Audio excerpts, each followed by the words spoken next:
A suspicious text, a hotel room, and a countdown to chaos. How I unmasked my wife's infidelity live at our New Year's party.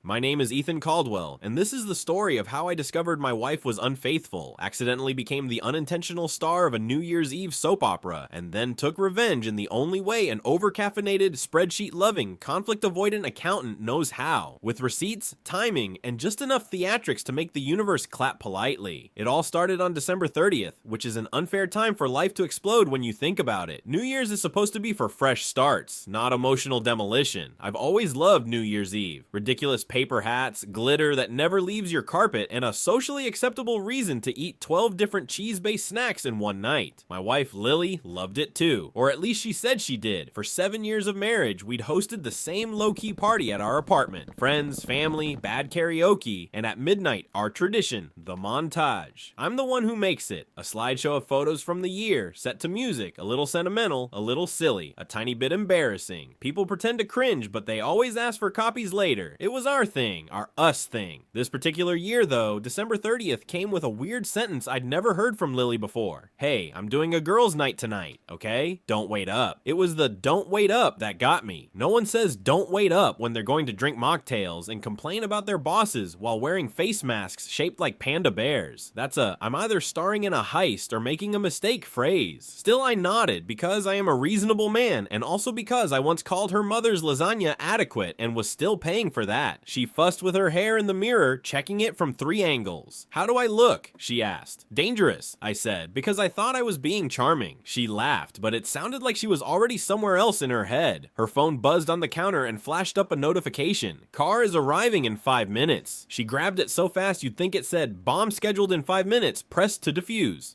I'll text you, she said, kissed my cheek and left in a rush. The door clicked shut. I looked at the empty hallway, then at the very quiet apartment, then at our kitchen calendar where she'd written Girls' Night in sparkly pink pen with 3 hearts, and the first little pebble of suspicion rolled down the mountain. Of course, I tried to be rational. People on TV shows are always suspicious and they're almost always wrong until suddenly they're right, and then there's dramatic music. I am not a TV detective. I am a CPA who once double counted a stapler as an office asset because it looked expensive. I am not built for espionage. So I did the only thing I know how to do in uncertain emotional situations. I cleaned. I reorganized the fridge, lined up the sparkling cider bottles by label color, fluffed the sofa cushions, and pre-chopped the vegetables for tomorrow's snacks. Halfway through labeling dips, because I love efficiency and because last year Aunt Diane put guacamole on her brownie. Lily's iPad chimed from the living room. It was synced to her phone, which I had forgotten because I am a trusting fool with decent hearing. I didn't mean to look, truly, but the notification was giant and floating in the center of the screen like it had been personally sent by destiny. Can't stop thinking about last night. Same room again. N. I stared at it. There's a special kind of silence that happens right before your brain realizes your heart just dropped through the floor. It's like the Wi-Fi cutting out during a live-streamed wedding proposal. You just sit there, waiting, hoping it's a glitch. I tapped the notification. I shouldn't have, I know, but at that point I was more curiosity than man. It opened to a thread of messages. The contact name was Nate Jim, with a flexing arm emoji, which is apparently modern camouflage. Still good for tomorrow? He'd written earlier. I booked the same place. Love that view of the city, followed by a winking face. Can't risk being seen at your building again, came another. Then Lily, you're terrible, with a laughing emoji and a heart. But yes, can't wait. My stomach did a little cartwheel, the bad kind. There's the theoretical idea of infidelity you might joke about with friends. If my spouse ever cheated on me, I'd totally know. And then there's the very practical realization that you did not in fact know. Apparently I was not even on the honor roll of knowing. I sat down on the couch holding the iPad like it might bite me. Nate, Jim, I knew a Nate. Nate was my friend, sort of. More like my weekend basketball buddy and occasional fantasy football advisor. We'd met through Lily, actually. She'd brought him to one of our New Year's parties 2 years ago, introduced him as this guy from the gym. He's hilarious. And he'd become part of the group. Tall, charming, the kind of man who could pull off a hat indoors and not look ridiculous. He'd even helped me pick out a watch for Lily on our last anniversary. Irony, by the way, hurts more when it's engraved. Now, I want to be clear, in that moment, I didn't become some righteous, blazing storm of justice. I mostly became deeply stupid. I started second-guessing everything. Maybe the messages meant something else. Maybe they were planning a surprise. Maybe same room again referred to. A yoga retreat that occurred exclusively in hotel rooms. It was December 30th, and I was 2 bowls of pre-party popcorn in. I was not thinking straight, but then I saw the timestamp. See you tomorrow. I'll pretend to be tired from girls' night. It was like being gently slapped with punctuation. So I did something I'd never done in our marriage. I snooped on purpose. I checked her rideshare history on the tablet. She'd gone downtown 3 times in the last month. Always late, always returning around midnight, always to the same hotel. The app even had a cheerful little map with a pin on it as if to say, "Hi, here's where your dignity is being quietly set on fire." My first instinct was to call her immediately and ask what was going on. My second instinct was to call my best friend Josh and ask him how to call her. Instead, I called my sister Mia because she has an actual functioning brain in emergencies. She answered on the 3rd ring with, "If you're calling to ask if you can serve 7 different cheese dips tomorrow, the answer is yes, and I'm proud." Lily's cheating on me, I said, because subtlety died with that winking emoji. Silence. Then, okay, wow, starting strong. What happened? I explained as quickly as I could. The messages, the hotel, Nate. She listened without interrupting, which is how I knew she believed me. Mia interrupts everyone. Finally, she said, "Okay, you have 2 options, combustion or strategy. Do you want to blow up right now, or do you want to think this through?" "She's meeting him tomorrow, on New Year's Eve," I said, "after girls' night. She's literally cheating on the holiday that sells itself as a clean slate. That has to be illegal in at least 3 states. Mia sighed. "Ethan, listen to me. If you confront her now, she lies. You cry, it becomes a mess, and you still don't have real proof beyond screenshots. But if you wait until she meets him tomorrow, and you document it, then when you confront her, you're walking in with the emotional equivalent of a PowerPoint presentation. You like PowerPoints." "I do like PowerPoints," I muttered, "and spreadsheets." "Exactly. So we get evidence tomorrow. You do not say anything tonight. You smile, you nod, you prep your little mini quiches. Then tomorrow we follow her." "Follow her," I repeated, because apparently this was my life. Like, in a movie. "Yes," she said, "like in a very boring, very sad movie, but one where the main character finally grows a spine. Also, you might want to loop in someone who can do stealth without tripping over his own feelings. I recommend Josh." And that's how I ended up on December 31st at 4 p.m. sitting in Josh's car across the street from our building, wearing sunglasses like a bargain bin spy, while my wife walked to her girls' night in a navy dress I'd always loved on her. She got into a rideshare, and we followed from a discreet distance that was only slightly ruined by Josh narrating the whole thing like a wildlife documentary. "Here we see the migrating spouse," he whispered, "heading to her seasonal mating ground." "Stop," I said, but I couldn't help laughing, which felt bizarre and wrong, and also like my body trying to keep me from dissolving. The car took us, surprise, surprise, straight to the downtown hotel where all the ride-share receipts had gone. It was one of those places with a marble lobby and staff who probably had better dental plans than I did. We parked half a block away and watched Lily walk inside. 10 minutes later, Nate strolled up, casual as anything, in a coat I recognized from our basketball games, hands in his pockets, whistling. "Oh, that is so cliche," Mia said from the back seat. She'd insisted on coming because she didn't trust me not to faint, and also because she likes drama. At least wear a boring coat if you're going to be terrible. We watched him go inside. My heart hammered so hard I could feel it in my ears. "Okay," Mia said briskly. "Ethan, remember, we're here for information, not for a confrontation. You are not to burst into the lobby yelling. You are not to throw anything. You are not to challenge him to a duel with hotel pens. You are going to walk in, ask very politely for nothing, and mostly just confirm that they're checking into a room together." "How do I do that?" I croaked. "With your legs," she said. "Come on. I don't know if you've ever followed your spouse into a luxury hotel to confirm they are cheating on you with your friend, but I do not recommend it as a fun New Year's Eve activity." We went inside separately, Josh pretending to check his phone near a potted plant, Mia lurking by the little store that sold overpriced snacks, and me drifting toward the front desk like a very anxious ghost. I saw Lily and Nate at the counter talking to the clerk. They were close. Too close. She laughed at something he said and touched his arm, the way she used to touch mine when we were first dating. I felt something crack in my chest. I couldn't hear what room number they got, but I saw the key cards, watched them walk to the elevator together, watched the doors close. The clerk turned to me with a bright smile. "Checking in?" he asked. "No," I said, "just checking."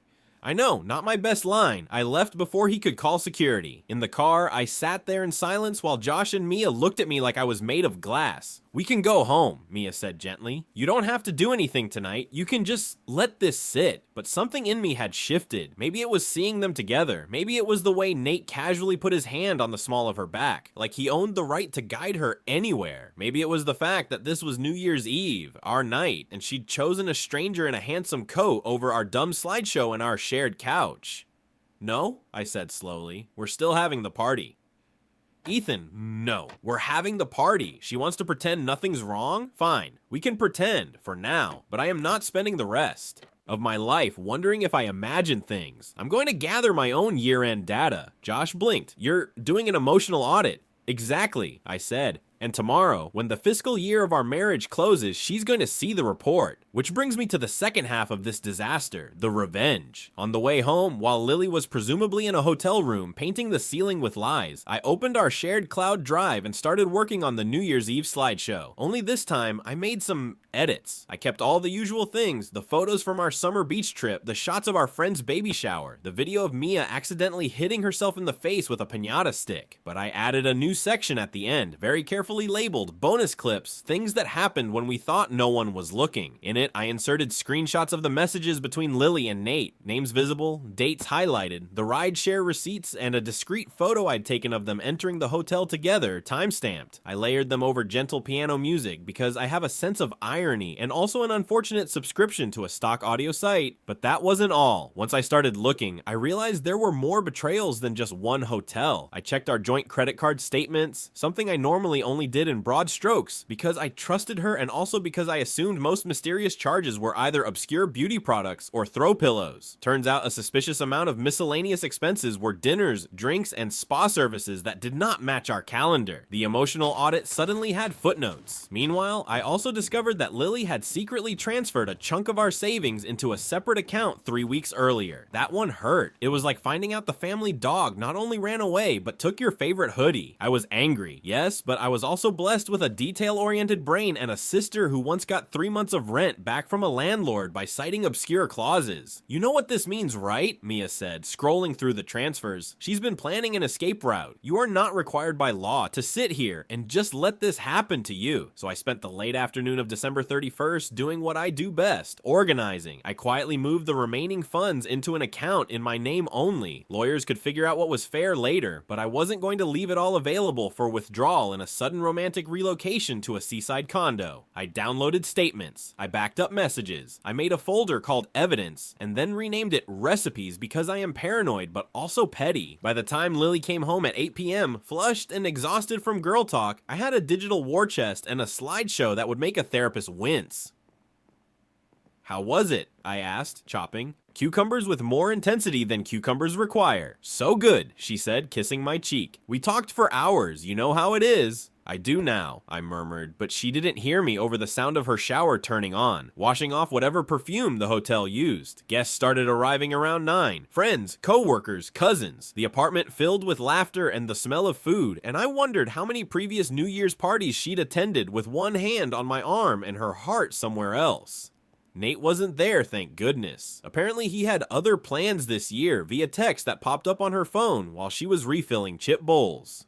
I watched her smile at the message like she was reading a joke, then tuck her phone away. I caught glimpses of myself in reflective surfaces all evening. The oven door, the TV screen, the glass frame over our wedding photo, and I almost didn't recognize the expression. Calm, but not the easy calm I used to have. This one was sharp. Midnight crept closer. We did all the usual things. Charades, scattered board games, people arguing good-naturedly about resolutions. Someone put on music and started a conga line that lasted 1.5 rooms. I laughed at the right times. I refilled drinks. I caught Lily's hand when she brushed by me. To anyone else, we looked normal. At 11:45, I tapped my glass with a spoon. Okay, everybody, gather around the TV, I said. You know the drill. It's time for the annual Ethan Has Too Much Free Time Year in Review.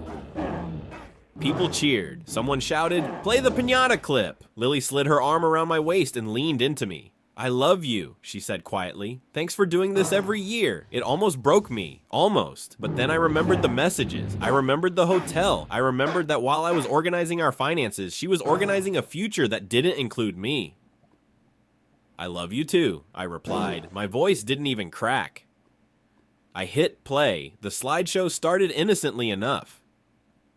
Everyone laughed at the vacation photos, poked fun at each other's outfits, awed at the shot of Josh proposing to his girlfriend in the park. Lily rested her head on my shoulder, smiling. Then the music shifted almost imperceptibly into a softer piano track I'd titled Soft Emotional Betrayal Music in my notes. A title card appeared, bonus clips, things that happened when we thought no one was looking. The first image flashed up, a screenshot of Lily's messages with Nate, Jim, big enough that even people in the back could read, but formatted in a tasteful, minimalist way because I'm not a monster. For a second, no one reacted. People thought it was some kind of joke, maybe. Then the next slide came up, the can't stop thinking about last night message with the timestamp highlighted. Then another, the rideshare receipt with the hotel name. Then the photo of Lily and Nate entering the hotel together, time and date in the corner. Someone gasped. You know how in movies the background noise cuts to silence? That actually happens. Conversations died mid-word. Someone turned the music down, then off entirely. The only sound was the soft clink of someone's glass being set down a little too hard. Lily's hand fell from my waist as if it had been burned. Ethan, she whispered, what is this? My heart was pounding, but my voice came out surprisingly clear. It's the year in review, I said, now financially, emotionally, logistically. You know I love a complete report. More slides, messages sent on nights she'd told me she was staying late at work, receipts from out-of-town trips that apparently included more than the conference. I never showed anything explicit, no photos from inside rooms, nothing that would have embarrassed anyone in a way they couldn't recover from, just enough to prove the point beyond any doubt. This wasn't a misunderstanding. This wasn't a one-time mistake. This was a pattern. People shifted uncomfortably. Josh's girlfriend Emma put a hand over her mouth. My Aunt Diane muttered, "Oh my goodness," in a tone she usually reserved for bake sale scandals. "Turn it off," Lily hissed. "Ethan, turn it off." "I'm almost done," I said, ignoring her hand clawing for the remote. The last slide appeared, a simple white background with black text that read, "Some of us made New Year's resolutions last year. Some of us made other plans." Underneath it, in smaller letters, "Effective January 1st, this partnership is dissolving." It was, I admit, a bit theatrical, but if you're going to have your heart broken, you might as well get to control the closing credits. I paused the slideshow and turned to face the room. "So," I said, forcing a small smile, "Happy almost New Year, everyone. I'm sorry you had to see that, but I figured if I was going to find out my marriage was a group project I never signed up for, I might as well let the group see the final grade." A couple of people laughed nervously. Mia gave me a tiny thumbs up from near the snack table, which would have been funnier if I didn't feel like my insides were rearranging themselves. Lily stepped away from me, her face drained of color. "You humiliated me," she said, voice shaking. "You showed everyone." "I showed them the truth," I said softly. "I didn't make any of this up. You did that part yourself." "We should talk about this privately," she snapped, glancing around at our stunned friends. "You're not thinking straight." "I've never thought straighter in my life," I replied. "But sure, we can talk privately. In a minute." I looked at the clock on the TV. 11:58. I hadn't planned that part, but I can't pretend it wasn't satisfying. "We still have 2 minutes left in this year," I said, lifting my glass. "And it would be a shame to waste them, so I'd like to make a toast. People, because they are trained by society to obey anyone holding a glass in a room with fairy lights, lifted theirs too. Lily didn't. To everyone who was honest this year," I began. "To everyone who was kind. To everyone who said they'd be somewhere and actually were there, and not at a hotel under someone else's name. To everyone who didn't lie with their whole chest and then asked for another slice of my lasagna like nothing happened." Aunt Diane coughed into her napkin. Josh looked like he wanted to hug me and also possibly tackle Nate through a wall, even though Nate wasn't there. "To new beginnings," I concluded, "to second chances with ourselves, even if we don't get them with other people, to dropping the ball on purpose when the ball was rotten anyway." Someone in the back muttered, "Hear, hear," because there is always at least one person who enjoys drama more than they should. We did the countdown. 10, 9, 8. Lily stood rigid, arms crossed, fury radiating off her like heat. I counted along with everyone else, feeling strangely detached, like I was watching a movie I'd already been spoiled on. 3, 2, 1. "Happy New Year," everyone shouted, because habit is stronger than scandal. Some couples kissed. Some people awkwardly sipped their cider. I clinked glasses with Mia and Josh, then set mine down. "Okay," I said quietly to Lily, "now we can talk privately." We went into the bedroom. I closed the door, not because I was trying to be kind, but because I didn't want any more of our disaster turning into a spectator sport. For 10 minutes, there was a storm. Denials, excuses, accusations that I was controlling, vindictive, cruel for showing everyone. She said it was just just emotional at first, like that badge of honor made the hotel keycards vanish. She said she'd been unhappy for a long time. I said unhappiness was not an automatic permission slip for betrayal. I told her I'd seen the transfers. I told her I'd moved the rest of the money. I told her I'd already emailed a lawyer that afternoon, and that as of January 2nd, I'd be starting the formal process of ending our marriage. That, as far as I was concerned, our New Year's resolution as a couple was, stop being a couple. I won't pretend I was perfectly calm or wise or witty. I cried. She cried. At one point, I accidentally knocked over my own stack of neatly folded sweaters, which felt metaphorical in a way I did not appreciate. But I also didn't back down. I didn't tell her it was okay. I didn't say we could work through it just so I wouldn't have to rearrange the furniture of my life. She begged me not to tell Nate's fiance. Oh yes, surprise twist, he had a fiance? A detail I discovered when I scrolled further down his messages and found a separate thread labeled ring shopping with mom. Apparently his whole personality was cardio and deception. You'll ruin his life, she said. He'll lose everything. Good, I said. He can start the year the same way I am, with nothing he thought he had. And that was when the actual twist fell into place, because I didn't have to tell his fiance. She was already here, at my party, because life apparently loves a plot. Her name was Hannah, and she'd arrived late after the slideshow, carrying a bottle of sparkling cider and an apologetic smile. I'd invited her weeks ago after bumping into her at a coffee shop, not realizing who she was beyond woman who laughs at my jokes about tax season. I only put the pieces together after seeing his messages labeled Hannah in his phone and realizing the dates matched the day I'd run into her. When we came out of the bedroom, red-eyed and raw, there she was in the living room, talking quietly with Mia. He told me I was paranoid, she said, voice trembling. He said I was crazy for thinking there was someone else. He said I had to trust him. When she saw me, she straightened. Is it true? She asked. I nodded. No flourishes, no dramatic speech, just the quiet, heavy answer she already knew. Yeah, I said. It's true. She closed her eyes for a moment, then opened them with a steadiness I envied. Thank you, she said, for putting it on a screen and not letting me spend another year wondering if I was imagining it. She left shortly after, her shoulders squared, her bottle of cider unopened. As she walked out into the cold January night, I felt an odd sense of camaraderie, like we'd just survived a group project where the other two partners never showed up. The rest of the guests trickled out in varying degrees of awkwardness. Some hugged me, some hugged Lily, some did that weird double hug thing where they weren't sure which camp they belonged to. Eventually it was just me, Mia, and Josh in the aftermath of confetti, empty glasses, and the ghost of a marriage. So, Josh said gently, how do you feel?